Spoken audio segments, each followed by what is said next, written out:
देखिए, पहलगाम में जो तस्वीरें निकलकर सामने आई उसको लेकर इस समय देश भर में हंगामा चल रहा है। जम्मू कश्मीर की विभिन्न सड़कों पर प्रदर्शन का दौर लगातार जारी है और अभी की तस्वीरें जो है वो मैं आपको दिखा पा रही हूँ, जहाँ पर पाकिस्तान के खिलाफ विरोध प्रदर्शन किया जा रहा है। और ये तस्वीरें आप लोग स्क्रीन पर देख पाएंगे किस तरह से पाकिस्तान के खिलाफ विरोध प्रदर्शन लगातार जारी है। और ये तस्वीरें आप लोग देख पा रहे हैं जहाँ पर इस समय नोएडा चौक से सीधी तस्वीरें आप लोगों को दिखा रहे हैं। रोड को पूरी तरह से जो है वो ब्लॉक की गई है और पाकिस्तान के खिलाफ लगातार नारेबाजी जो है वो तेज की जा रही है।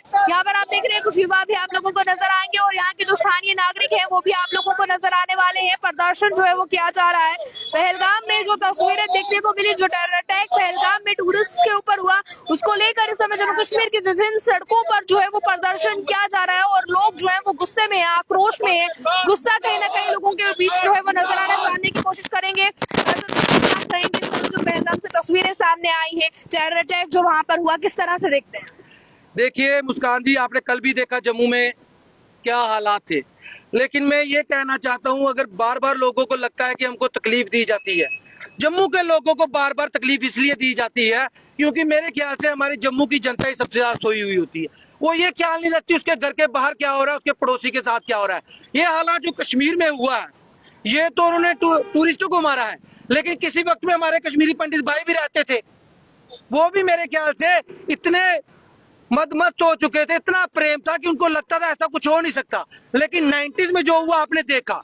लेकिन 90s के बाद ये जो पीछे छोटे बच्चे बैठे हैं, यंगस्टर बैठे हैं, ये हमारे बड़ों ने तो देखा होगा, ये 90s के बाद ऐसे हालात हुए हैं और ऐसे हालात को यहीं पे दबा देना चाहिए। मुझे एक रिपोर्ट आपके साथ शेयर करना चाहूंगी। इंडियन एसोसिएशन की बात की जाए तो टूरिस्ट गाइडर्स हैं, वो ये बता रहे हैं इस समय कि 30 से 40% टूरिस्ट ऐसे हैं जिन्होंने घूमने के लिए, जो गर्मियों की छुट्टियों के लिए श्रीनगर आना था, उन्होंने अपनी डेस्टिनेशन चेंज कर दी है। और अभी भी 50% टूरिस्ट ऐसे हैं जो ये कह रहे हैं कि हमें उत्तराखंड या फिर हिमाचल प्रदेश जैसे शांत स्टेट में भेजा जाए। तो आप किस तरह से देखते हैं, कितना बड़ा इम्पैक्ट पड़ रहा है इस समय कश्मीर में टूरिज्म? देखिए, मैं कश्मीर के लोगों से कहना चाहता हूं, आप ये कहते हो कि ये आपके मेहमान है, जिगर का टुकड़ा है, तो आपके सामने आपके जिगर के टुकड़ों को मार दिया गया, मौत के घाट उतार दिया गया। मेरी बात सुनाइए, आप उस गद्दार को भी निकालिए ना बीच में से, जिस गद्दार ने रेकी की थी, जिन्होंने मिलिटेंट्स को पूरी इंफॉर्मेशन दी थी कि ये मैदान खाली होता है, यहाँ पर आप आइए, सरेआम गोलियां चलाए, यहाँ पे सिक्योरिटी कम होती है। किसने रेकी की? वो गद्दार भी तो आपके बीच में से है। वो सिक्योरिटी लैप्स क्यों हुआ? 10 से 15 वहाँ के आई विटनेस बताते हैं कि 10 से 15 मिनट तक वहाँ फायरिंग का सिलसिला जारी रहा। तो इस दौरान वहाँ पर, क्योंकि वहाँ पर तो बहुत से आर्मी होती है, सोची होती है, सिक्योरिटी फोर्सेस डिप्लॉयड होती है वहाँ पर। तो देखिए, ये सिक्योरिटी लैब भी बहुत बड़ा है, लेकिन कहते हैं ना, कोई कोई होगा ये सवाल जो करेगा कि सिक्योरिटी लैब क्यों हुआ।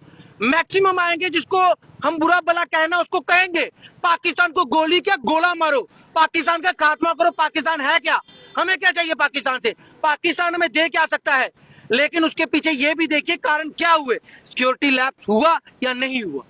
सिक्योरिटी लैब्स की वजह से कितने बेकसूरों की जान गई, ये पूछिए। और धर्म पूछ के मारा गया, ये कौन सा तरीका है? अमरनाथ यात्रा दिनों में शुरू होने वाली है, कितना बड़ा इम्पैक्ट उसका पड़ेगा? जिस तरह टूरिस्ट अभी अपनी डेस्टिनेशन चेंज कर रहे हैं, कह रहे हैं कि हमें कश्मीर घूमने नहीं आना है समर वेकेशंस के लिए, तो क्या लगता है अमरनाथ यात्रा पर कितना बड़ा इम्पैक्ट इसका पड़ सकता है? देखिए, मैं ये कहना चाहता हूँ, जो भोले बाबा के भक्त हैं, डर उनको नहीं लगता। अगर आप बोलो कि ये वहां पे अटैक हुआ है तो मुझे डर लगे, मैं अमरनाथ नहीं जाऊंगा, अगर मुझे जाना होगा मैं जाऊंगा। मैं उन कश्मीरियों को, उन मिलिटेंट्स को बता देता हूँ, अगर मेरी मर्जी होगी, जाना होगा, मैं जाऊंगा। तुम्हारी इन हरकतों से मैं डरने वाला नहीं। मरने मारने वाला वो खुदा है, वो भगवान है, तुम्हारा डर मुझे नहीं है। भोले बाबा के भक्त जितने आए थे उससे ज्यादा तादाद में आएंगे इस बार। लेकिन मैं सरकार से कहना चाहता हूँ, बार बार ये टेलीविजन पे एक नेशनल मीडिया जो है, उनको पूरी खबर होती है, इतने दिन पहले से रेकी चल रही थी, इतने लोगों का संगठन था, TRF था, उनको सब पता होता है।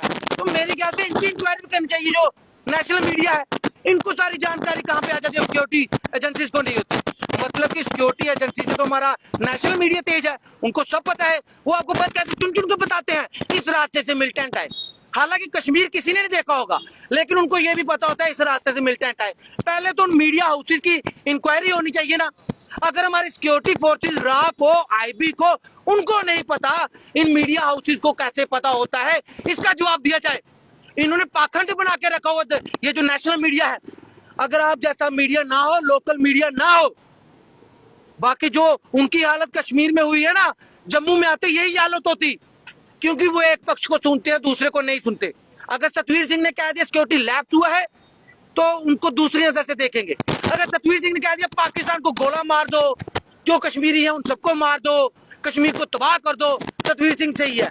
सतवीर सिंह ने सवाल पूछ लिया भाई सिक्योरिटी लैब्स कैसे हुआ, ये गद्दारों की लिस्ट में आ जाएगा। ये जो दो तरीके के देश में लोग चल रहे हैं, या दो तरीके के मीडिया चल रहे हैं, पहले इस मीडिया को बंद किया जाना है, इनकी निष्पक्षता होनी चाहिए और इनके ऊपर इंक्वायरी होनी चाहिए कि इनको एक एक चीज का कैसे पता होता है जब ये न्यूज चैनल पे चलाते हैं। क्या वो वेरीफाइड न्यूज होती है? अगर नहीं होती है वो सारे चैनल बंद होने चाहिए, क्योंकि वो तो ऐसे दिखाती है हमारी आर्मी से सुपीरियर नेशनल मीडिया, हमारी आईबी से सुपीरियर नेशनल मीडिया, हमारी राह से superior national media. National media ने तो बखेड़ा खड़ा करके रख दिया है। अब पहलगाम आपने कहा अमरनाथ यात्रा इससे ज्यादा होगी, हम डरने वाले नहीं हैं, लेकिन हम सरकार से एक्शन चाहते हैं। कल का हम सुन रहे हैं वो सिंधु नदी की ट्रीटी को तोड़ देंगे, तोड़िए। पाकिस्तान का भी इस पर बयान सामने आया। पाकिस्तान ने भी अपने एक्शंस लिए हैं, 7 बड़े एक्शंस लिए, जिसमें वाघा बॉर्डर को बंद कर दिया गया है और भी बहुत सी चीजें जो है वो पाकिस्तान ने कही है। तो आपको क्या लगता है ये बौखलाहट है पाकिस्तान की जो जवाब उन्होंने भारत को दिया? देखिए मेरी बात सुनिए, ये हमारे हिंदुस्तान के जो गृह मंत्री हैं और प्रधानमंत्री हैं, ये खुद को इतना मतलब कहना नहीं चाहता क्या कहूंगा, क्योंकि कईयों को तकलीफ हो जाएगी, लेकिन इतने ही दमदार हैं, इतने ही दिलेर हैं यार। हम नहीं डरते गोली खाने से, ये सारे नहीं डरते गोली खाने से। तुम पाकिस्तान के साथ आर पार की लड़ाई करो, किसने रोका है? Russia is the most powerful country ना, America is the most powerful country. तुम सऊदी अरबिया से वापस आ रहे हो, उन्होंने तुम्हारा समर्थन कर दिया है, मिलिटेंट्स की लड़ाई के साथ तुम्हारे साथ है, तो डर किससे रहो? किसको पूछना है? जब जम्मू कश्मीर की आवाम कहती है तो डर किस बात का है? क्यों सिर्फ ड्रामा बना के दिखाना तुम्हारे नेशनल मीडिया ने? करना है तो कार्रवाई करो। ये हमको बार बार क्या चाहते हैं कि किस तरह की कार्रवाई ऐसी हो? हमारे कितने लोग मारे गए? 26 28 जितने भी हमारे लोग मारे गए। तो मैं कहना चाहता हूँ हिंदुस्तान के पास गोला बारूद की कमी नहीं है। इतना गोला बारूद उस पर बरसाया जाए, इतना गोला बारूद बरसाया जाए पाकिस्तान में, उसका जो मिलिटेंसी क्या उसका बीज भी जो है ना वो पनप ना सके कभी भी। इतना गोला बारूद बरसाया जाए। और ह्यूमन राइट वालों को मैं कहना चाहता हूँ जो खुद को बड़े एक्टिविज्म में बोलते हैं, हम बड़े एक्टिविस्ट हैं, मैं उनको बोलना चाहता हूँ ये 2-4 महीने के लिए ना अपना ये जो ह्यूमन राइट का जो बोरिया बिस्तर है ना इसको बंद करो, क्योंकि अब लड़ाई करनी है मोदी साहब आर पार की करो। ये ह्यूमन राइट्स वाले ना इनका बोरिया बिस्तर बंद करो। तुम कहते हो 370 तोड़ी, तो इनको भी तोड़ो ना जो बार बार ड्रामे करने के लिए सामने आ जाते हैं। इनको भी तोड़ो ना जो ह्यूमन राइट्स वाले हैं। 370 तुम तोड़ सकते हो, ह्यूमन राइट्स वालों को तुम तोड़ नहीं सकते। तुमने कितने लीडरों को, कश्मीरी लीडरों को अंदर रखा है, उनको तुम छोड़ नहीं रहे। मौजूदा एमपी को भी तुमने अंदर रखा है। क्या ह्यूमन राइट्स वाले इतने पावरफुल हो गए? इजराइल बनो, इजराइल की गप्पे नहीं सुनाओ हमें कि इजराइल ऐसे करता है, इजराइल ऐसे करता है। इजराइल की तरह बनो। इजराइल ने हमास की कमर क्या हमास को तोड़ के रख दिया है। हमास के पैर कांप रहे हैं, हमास उसके पांव में पड़ना चाहता है। इजराइल बनो, इजराइल की गप्पे ना सुनाए, ना ये प्रधानमंत्री, ना ही गृह मंत्री, ना ही उनके चेले चपाटे हमें इजराइल की बातें नहीं सुनाए। उसने हमास के साथ किया सारे पढ़े लिखे हैं, हमें सब पता है क्या हो रहा है क्या नहीं हो रहा है। अब जम्मू कश्मीर के लोगों के साथ ड्रामेबाजी नहीं होनी चाहिए। हमारा टूरिज्म है, अगर 2-4 महीने के लिए खत्म होता है कोई परवाह नहीं, लेकिन 2-4 महीने में मिलिटेंसी क्या, मिलिटेंसी के बीज का निस्तो नबूत होना चाहिए। अगर वो नहीं होगा ना तो दोबारा ये ट्विटर हैंडल जो है ना अपने सब बंद कर लेंगे बीजेपी के नेता और प्रधानमंत्री और गृह मंत्री। बस इतना ही कहना चाहता हूँ। फिलहाल देखिए लगातार लोगों के अंदर गुस्सा जो है वो बढ़ता जा रहा है, क्योंकि चंद दिनों में आप लोग जानते हैं कि अमरनाथ यात्रा की शुरुआत होने वाली है। पर अमरनाथ यात्रा से पहले आप लोग तस्वीरें जो है वो देख पा रहे हैं, प्रदर्शन लगातार जो है वो जम्मू के स्थानीय लोग कर रहे हैं, कश्मीर के स्थानीय लोग कर रहे हैं और पाकिस्तान के खिलाफ कहीं ना कहीं ये विरोध लगातार बढ़ता ही जा रहा है।